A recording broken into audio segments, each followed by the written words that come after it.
Hello and welcome to today's webinar. My name is Beth Goodyear. I'm a Product Marketing Manager for DQM GRC. As a team, we've recently put together a GDPR Benchmark Report, which we're here today to run through with you. So to run through the webinar, we will first go over the purpose of the GDPR Benchmark Report. We'll meet our expert, Louise Brooks, and we'll go through an overview of what a GDPR gap analysis is, and then we'll have a look at the benchmark scores by industry and then by company size. So the GDPR Benchmark Report offers a unique analysis of real-world GDPR gap assessments that we've conducted across a wide range of industries. Whether you're here to gain insights into your own organisation's compliance journey or to see how you compare with peers of a similar size, we hope that you'll find this session incredibly valuable. As the GDPR continues to evolve, many organisations face common challenges in meeting their compliance obligations. By examining real data, we've uncovered trends and patterns that can give you a clearer picture of how you're performing in comparison to other organisations in your industry. Our goal today is not only to share those findings, but to help you understand what they mean for your business and where you might need to focus your compliance efforts next. So if you're interested in reading the report yourself in depth, it's available on our website now to download for free. We've included all the charts and insights in our slides, so it's not essential to read it before you watch this webinar. To guide us through the key insights and offer expert commentary, I'm delighted to introduce Louise Brooks, our Head of Consultancy. Louise has been instrumental in leading our GDPR gap analysis work and has considerable experience helping organisations navigate the complexities of the GDPR. Today, she'll be sharing her insights on the most common gaps identified, how businesses are addressing them, the practical steps you can take to strengthen your own compliance posture. So, Louise, just to start, could you tell us about your background? Sure, thanks, Beth. So my career started in the law. I was a practicing solicitor specialising in charity law before I moved into the compliance space with a position with the conservation charity WWF as its first compliance officer. And then from there, I moved to the RSPCA, where I took up the position of its statutory data protection officer just as the implementation period for the GDPR ended in 2018. I then moved into consultancy after a couple of years, and that brought me to DQM. Thank you. So at DQM GRC, we've been performing gap analyses for the GDPR since about 2017. In 2020, we reworked that methodology, and since then we've assessed 62 organisations, and those are the organisations that we've used in this benchmark report. Our GDPR gap analyses evaluate organisations across 9 compliance areas, each scored on a scale of 0 to 10 based on tailored control measures. The areas are scope of compliance, governance, risk management, DPO, roles and training, privacy by design, PIMS, which is Personal Information Management System, ISMS, which is Information Security Management System, and data subject rights. And to explain the scoring a little, a score of under 5 would be a limited assurance of compliance with informal or departmental controls. A score of between 5 and 7.5, developing compliance with variable control levels and gaps in risk assessments or GDPR obligations. And finally, a score of 7.5 and above would represent a good assurance of compliance with formal organisation-wide controls and a strong grasp of the UK and or the EU GDPR obligations. Louise, with this in mind, how can our listeners who haven't yet had a gap analysis, how can they have an idea of their own compliance just to help them compare themselves while they watch the rest of the webinar? So great question. Perhaps it would be helpful to discuss at a very high level the 9 compliance areas we assess and the sorts of things that we're looking for. But to set the scene, I think it's important to say that we're checking to see that there are auditable documents in addition to verbal corroboration of that documentation. And the latter is really important because it helps us understand not only the culture of the organisation when it comes to data protection compliance, but it's also often crucial where organisations haven't got the documentation we would usually expect to see. So turning to the assessment areas, and the first assessment area, scope of compliance, this is concerned with an organisation's understanding of its obligations and risks in respect of data protection. It's also ensuring that contracts with third parties that process personal data on its behalf comply with Article 28. And in this area, we're primarily focusing on 3 things. We're looking to check the capacities in which the organisation acts when it processes personal data. Is it a data controller, a joint data controller, or a data processor? Or does it act in more than one capacity? Whichever applies should be documented somewhere. Does the organisation have a record of processing activities, or ROPA? And if not, why not? And what is the process for onboarding data processors, including the contract review process against Article 28? The governance assessment area involves looking at the leadership team that directs and oversees information governance. So we're checking to see that this team are setting direction on the compliance programme and they're receiving regular reports on that progress. And we're also making sure that relevant members of the team have appropriate training and support relevant to their role. Then we have risk management, which involves us interrogating the methods used to identify, assess and control the risks an organisation faces. So generally, most organisations we audit have some form of risk management structure in place, and we'll be looking to make sure that it's fit for purpose. Where the DPO is concerned, the law is quite granular here. So whilst generally the GDPR is principles-based, meaning there is no prescriptive list of do's and don'ts, the article that sets out the requirements for the designation of a DPO, Article 37, sets out clear rules that dictate when a DPO is required. And so, for example, when where an organisation is a public authority or processes special categories of personal data on a large scale, those sorts of organisations are going to need a DPO. Roles and responsibilities is focused on ensuring appropriate roles have been allocated appropriate responsibilities. So an organisation will struggle to comply with its legal, regulatory, contractual and other obligations if those obligations haven't been assigned to the relevant roles. So we look at this from both a data protection and an information governance angle, and we also explore the training that's provided. The sixth compliance area is privacy by design. This is all about making sure that decisions relating to systems, projects, processes, etc. take data protection and information security considerations into account. So we're checking to see to what extent data protection and information security are baked into those processes and systems. So the sorts of things we look at here are whether you have a data protection impact assessment, DPIA, template, how effective and fit for purpose that template is, whether it's used, and also whether any specialist training is required for DPIAs. A PIMS is the system used to manage privacy information. So this involves record keeping, policies and procedures, and feedback loops designed to maintain the integrity and effectiveness of the system. So there's a baseline standard for a PIMS, and that's ISO 27701 and BS 112. And if either of these standards apply, this area of the audit is likely to score highly.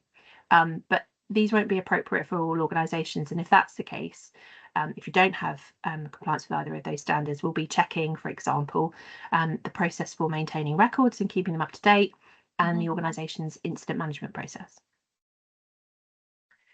The eighth assessment area is Information Security Management Systems, or ISMS, which is the system used to manage information security. So it covers technical measures, policies and procedures relevant to information security, and again, as with PIMS, feedback loops. So again, there's an international standard here, that's ISO 27001. Alternatively, there is the government-backed Cyber Essentials scheme.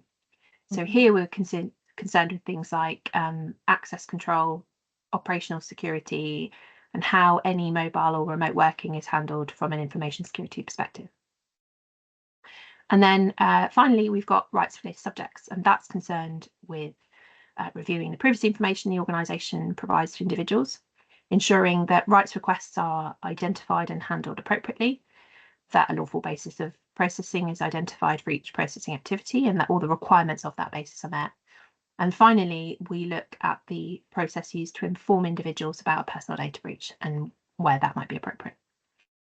So I think at this point, perhaps it might be best if viewers pause the webinar for a moment, consider those 9 areas and where their organisation might sit within each of them before we move on.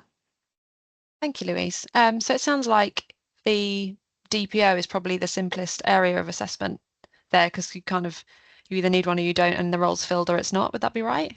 Yeah, I would say so. Yeah, absolutely. Yeah.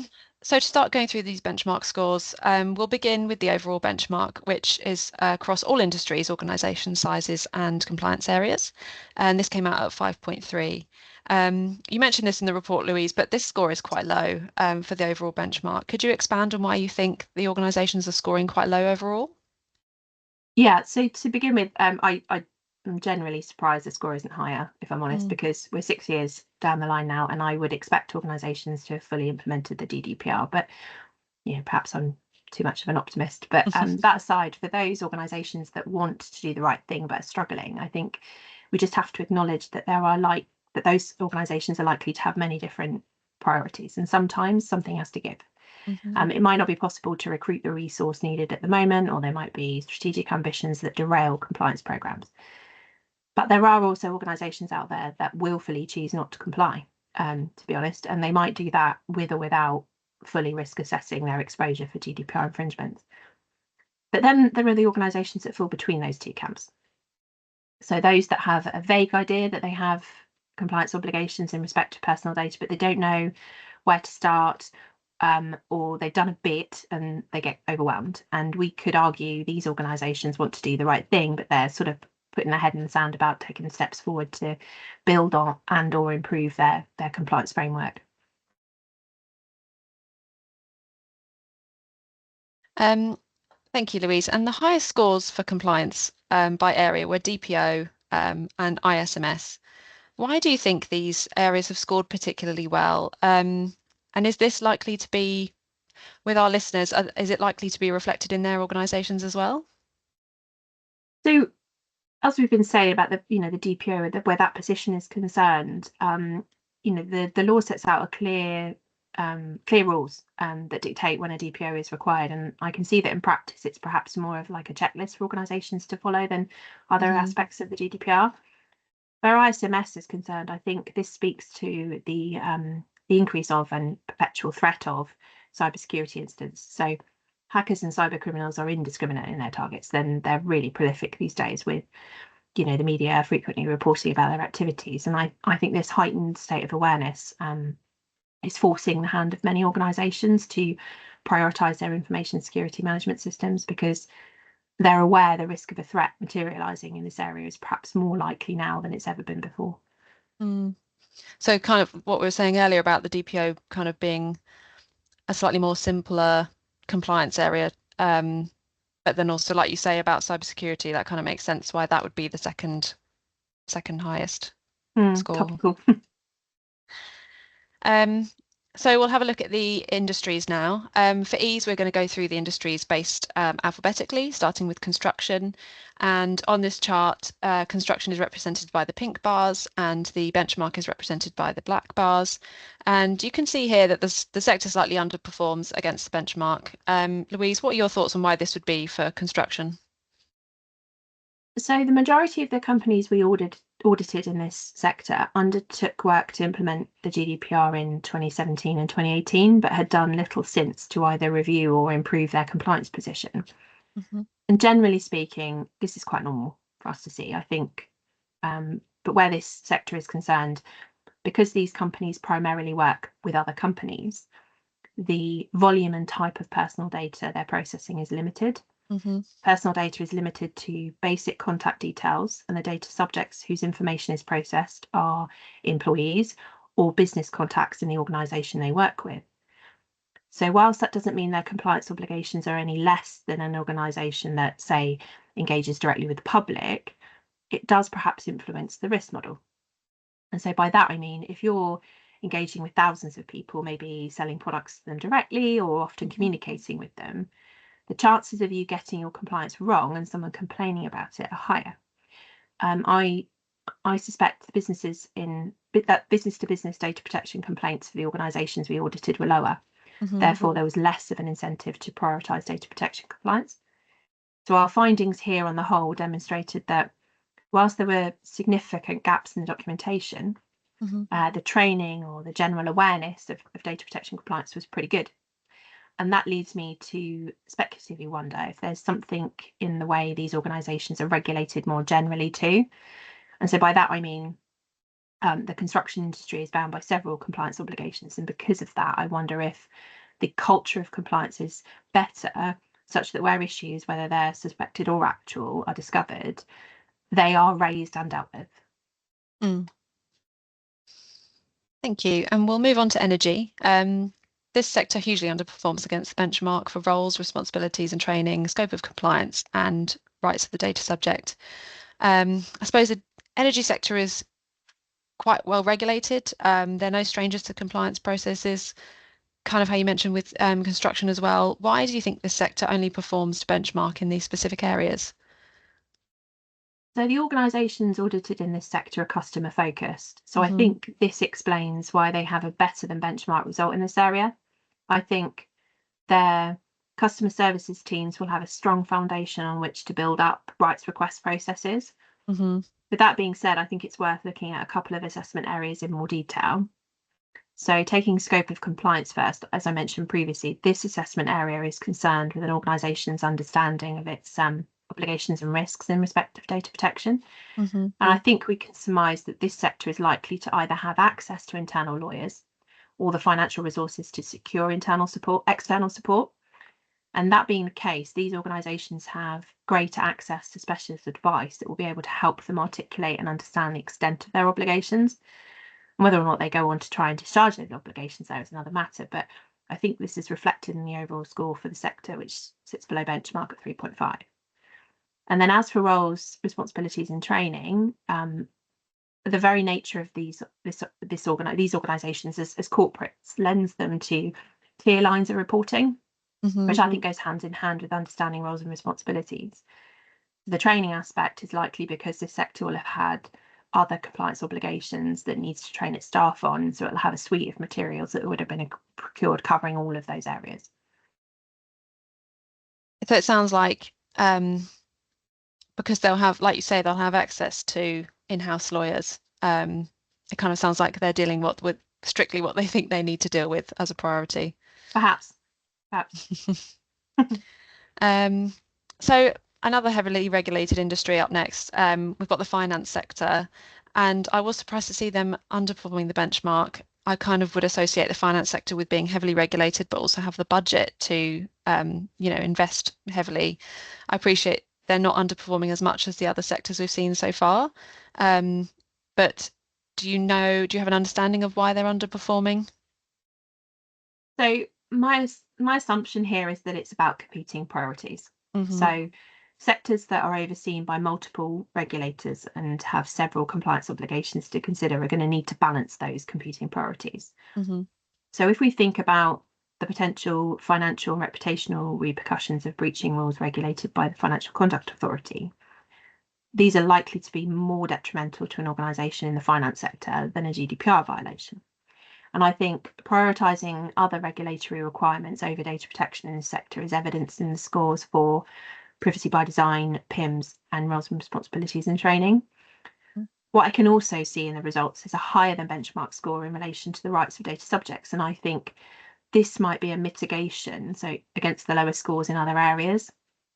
So by investing in the compliance here, it's mitigating against risks elsewhere. And I say this because as GDPR infringements often get traction with supervisory authorities because individuals have complained, investing time and energy in getting the processes and procedures that facilitate the handling of queries regarding personal data rights might go some way to mitigating possible risks. That makes sense. Thank you. So we'll look at the health chart next, which this includes hospitals, healthcare, medical practices, as well as wellness and fitness centres. I wouldn't expect organisations in this industry to have a huge amount of budget to spend towards getting compliance right, but they do process obviously a lot of sensitive data being in health. Do you think that's why they've performed quite well against the benchmark? Yeah, I do. So organisations processing special category personal data, I like to think anyway, are going to be very aware of how carefully that data needs to be processed. So organisations processing health data will have the common law duty of confidentiality and medical consent issues to contend with too. And although these are separate regimes to data protection compliance, they're all often form part of the same conversation. So data protection compliance is more likely to be on the radar of these organisations, I think, because of the sensitivity of the information they're processing. I think it's worth commenting that we found in other analysis undertaken by our colleagues on the enforcement action taken by the ICO that the health sector reports more personal data breaches than any other sector. And with most of this sector's scores sitting near to or over the benchmark, this could be because of strong internal processes and procedures, or perhaps a low risk tolerance when it comes to personal data, and that they would rather err on the side of caution and over-report rather than under-report. What is interesting to me is a much lower than benchmark score in relation to scope of compliance. So, as previously mentioned, this is about an organisation being clear on the extent of its obligations and risks and the capacity in which it acts, and ensuring, those contracts with data processors comply with the GDPR. A crucial part of our audit in this area involves reviewing an organisation's record of processing activities, and we found several organisations in this sector didn't have a ROPA at all when one is legally required, and this is likely to have affected the overall score. Another reason why this score might be lower is because contracts didn't meet the statutory requirement, or they weren't being regularly reviewed, and in some instances there were no contracts at all. Gosh, that's concerning. Sure is. So next we have hospitality and retail. They're scoring quite well. Could you go through the findings for this industry? Sure. So this sector outperformed the benchmark, and in our report we surmise that this is because two large organisations were included in the assessment class, which had heavily invested in GDPR compliance, and we believe that's boosted the average score. Okay. In addition, I think that as with other sectors that are heavily client focused, dealing with more individuals will naturally increase the number of interactions you have regarding their personal data. And I would like to think that this will actively encourage organisations to invest in better data protection compliance. These are, consumer heavy organisations, aren't they? So absolutely. That does make sense. So next we have manufacturing. So this group includes normal manufacturing organisations as well as a defence manufacturer. This is another industry which appears to be performing under benchmark across the board. Its best scores were for risk management, ISMS and DPO. And as we mentioned before, DPO seems relatively easy to score well for. If you're getting it right, you're getting it right. Can you just talk me through the scores here for manufacturing? Yeah, I think we can see similarities between this sector and construction. So organisations in the manufacturing space are less likely to be processing large volumes of personal data. So as a result of that, there is perhaps either a greater lack of understanding about the data protection compliance obligations they're bound by, or a risk-based approach to not invest time and money in improving their compliance position, because they see the risk of an infringement materialising as low, given the volume of personal data is low. And I found the public and not-for-profit scores quite interesting. Again, they're consistently below benchmark. It's kind of to be expected when an organisation isn't making a profit. Our sister company, IT Governance, did previously find, though, that public sector organisations are better at reporting breaches than other industries. So data protection compliance isn't far from their minds, is it? So having worked for and with this sector for many years now in different capacities, you have good insights. I find this really interesting too. So from that experience, I've learned that there can often be a resistance at senior level to invest in data protection compliance. And this is largely because, as you would expect, charities and not-for-profit organisations are primarily focused on fundraising and income generation. And these organisations generally have robust supported services departments where, your basic data protection processes can be embedded, so they're likely to be reasonably good at handling interactions with members of the public.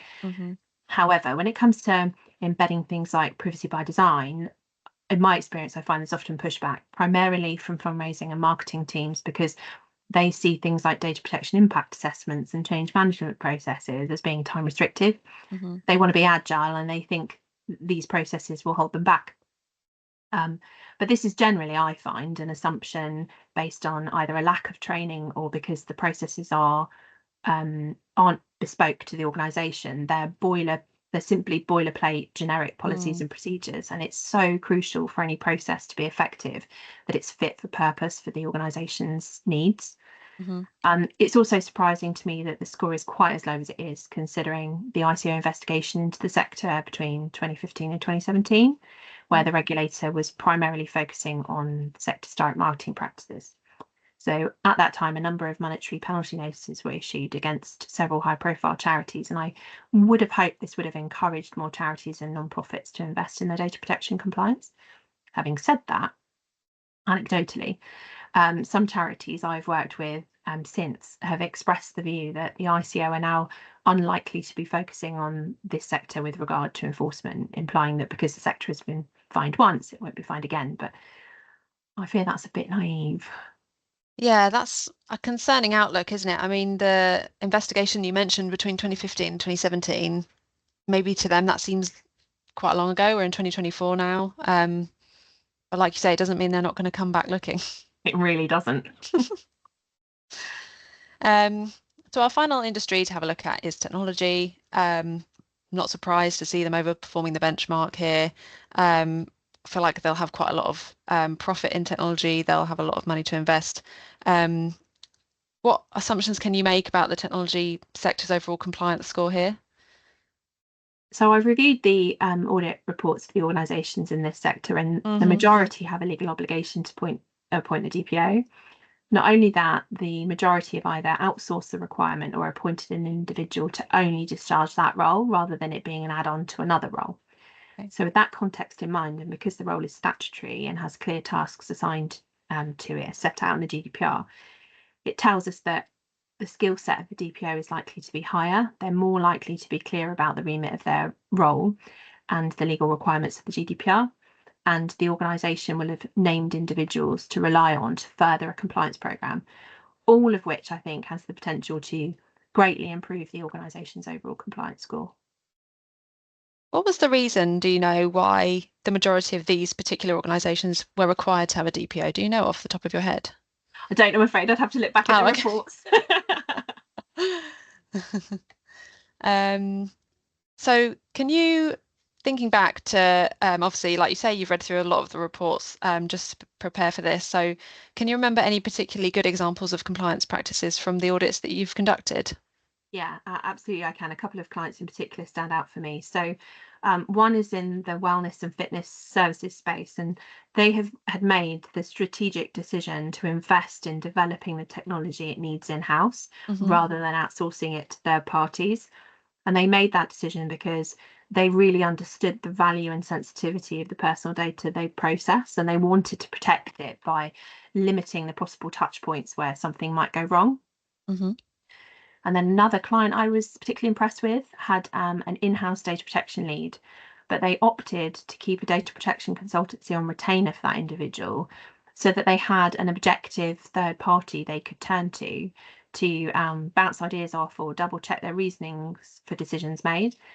And I just thought this showed a real commitment to support the internal data lead and demonstrated a lot of respect for that position and the growth of their role within the organisation, because anyone working in the compliance space knows that it can be quite a lonely place to be. So having somebody on the end of the phone to talk to if you need to about things and potentially to mentor you is I would know, for me, that would be invaluable. So that's impressive, isn't it? And it's great for that person who kind of probably sits without a team to chat things through. Exactly. They can pick up the phone and speak to that consultant. So yeah, if I was in their shoes, I'd have been hugely encouraged by that. And then finally, there have been a number of organisations with really excellent change management processes in which DPIAs can be embedded. Because personally, in my experience, I found DPIAs to be perhaps one of the most contentious areas of the GDPR. And I find that's either because the purpose for them is misunderstood or because then they're viewed as a blocker by employees. But the organisations where I've seen a DPIA process work well have not only created a DPI template that's bespoke for their organisation, but they have a general change management process that's often supported by business analysts. It can be helpful, can't it, to be proactive with innovation when you're doing a DPIA, can't it? It can allow you to do things. Yeah. So our last thing to look at is the organisation sizes. So as you can see here, the small and medium performing very close to the benchmark, and enterprise is overperforming the benchmark. But I was surprised to see the large businesses are kind of lagging behind. Did you have a chance to read through the reports and see why this would be? Yeah, I mean, my hunch is that large organisations are a bit middle of the road. So they're going to be big enough to need a dedicated in-house compliance professional, but they're probably not big or complicated enough to employ more than 1 or 2 people. Okay. And so I think that means data protection compliance probably needs to compete alongside other compliance obligations rather than having a dedicated resource focusing just on that area, that one area of compliance. And so I think that being the case, getting to a strong position with data protection is just going to take a bit longer. And do you have any insights for those companies that are performing under the benchmark, for listeners that may feel they're performing under the benchmark? Is there some simple things they can do to bring their scores up higher? Yeah, so it's going to sound trite, but I think it's really about getting the basics in. So things like creating and maintaining your ROPA, making sure you've got all appropriate policies and procedures that are fit for purpose for your organisation, that are kept up to date. It's about regularly training your staff, being ready to comply with rights requests, and on top of all of that, making sure you've got solid records for audit trail purposes. I think a lot of organisations often find the GDPR daunting because it is principles based, and the context of the processing is so key to the implementation of the law. And for example, I think if we take health and safety legislation as a comparator, I understand that law here is more prescriptive. So organisations have to make sure work equipment is safe, so that equipment is serviced. PPE has to be worn in specific circumstances, so that PPE is ordered and it's assigned to staff, and signs are put up to show when it's needed to be worn. There are specific requirements on the disposal of waste. Whilst I'm no health and safety expert, I think the implementation of it appears to be very practical, but the GDPR isn't like that. It sets out the principle and requires an organisation to implement that principle based on the context of its processing. Which a lot of thinking. Requires a lot more thought, and I think there is a temptation for organisations to put it in the too hard box and try to avoid it. But where that might be the case, I would always sort of recommend that an organisation starts with understanding the why, what, and how. So why do you need personal data? What do you want to do with it, and how will you use it? And I think mapping the flow of data will then sort of give you an idea of the different touch points within your organisation where personal data is exchanged or used for different reasons. And this will all help you build out the foundations of a ROPA. And I would also say that even if you think your organisation isn't legally required to have a ROPA, you should evaluate that decision, because often organisations get it wrong. And if you genuinely think you're not required to have one, I would still urge you to consider implementing one anyway, because they can be so useful in practice, and they're often the first document a regulatory authority like the ICO will ask to see should the worst happen and you're required to engage with them for a GDPR infringement. Yeah, and definitely do one when they're required. Always. Like you were mentioning earlier. Well, thank you, Louise, for being here to offer your insights into these figures. Obviously, it's the first time we've offered this kind of analysis of our real data in this way. And we're just hoping that it can help our audience understand their own positions, whether or not they've already had a gap analysis. Obviously, all the organisations in our sample have taken the time to get a gap analysis from us as part of their compliance journey. Some of them have had multiple scores done. What would you say the key reason is, you think, that organisations use DQM for a GDPR gap analysis? Well, aside from the fact that our consultants are all highly qualified and excellent people, I would say it's either because they're at the beginning of their compliance journey and a compliance issue has triggered the audit. For example, they've received a complicated subject access request, or they've had a personal data breach. Or it's because they're already on the journey and they want a temperature check where they are, which I generally find is triggered by sort of key decision makers like the board or C-suite wanting to get a sort of better understanding of their risk exposure. Thank you. And that concludes our webinar for today. On behalf of Louise and myself, we hope it's been insightful and that this session has been pre-recorded. So we're not able to take any questions live, but please do email me on the email address on screen. If you would like to ask anything, I can get Louise or one of our other experts to have a look for you. And thank you very much for joining us. Thank you.